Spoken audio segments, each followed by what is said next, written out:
Le plaisir est pour nous de vous informer encore cet après-midi sur Gueule Afrique Télévision. Chers téléspectateurs, bonjour et bienvenue dans notre bulletin d'information de 15h à live. La session préliminaire de l'examen d'État débute officiellement le lundi 2 juin 2025 à travers toute la République démocratique du Congo.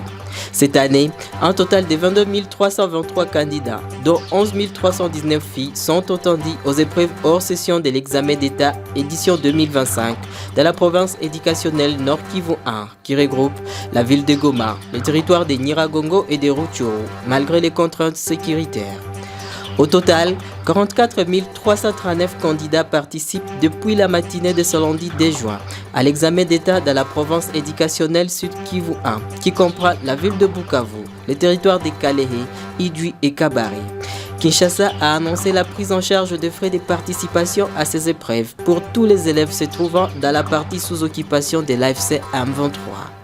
Une déclaration du vice-ministre du budget, Élisée Bokoumwana, provoque une onde de choc sur la scène politique congolaise. L'homme d'État a publiquement proposé la réalisation d'un test ADN post-mortem sur la dépouille de l'ancien président Laurent Désiré Kabila, afin de vérifier la filiation biologique de son successeur, Joseph Kabila. Dans une déclaration qui a rapidement enflammé les réseaux sociaux et les débats politiques, Bokoumwana affirme que la nation a le droit de savoir si elle a été dirigée par un homme qui a usurpé de son identité. Il va encore plus loin en recommandant que si les tests ADN devaient démontrer l'absence des liens biologiques entre les deux hommes, la nationalité congolaise de Joseph Kabila soit révoquée pour usurpation d'identité.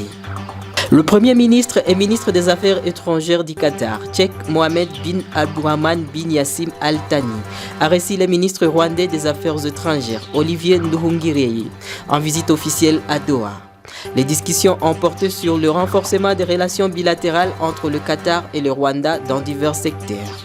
Les deux responsables ont également échangé sur la situation régionale, notamment la crise entre le Rwanda et la République démocratique du Congo.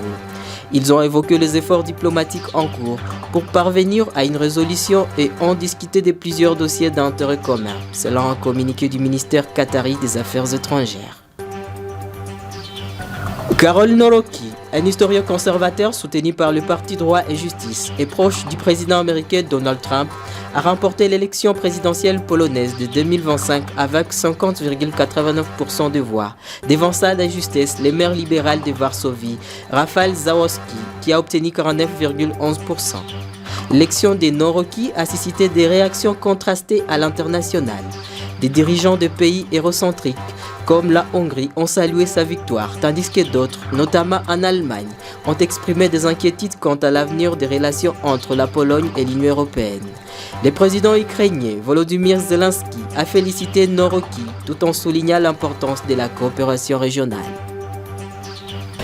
Fin de ces bulletins d'information sur Gueule Afrique Télévision. Retrouvez le développement de ces titres et bien d'autres dans notre grande édition de 19h.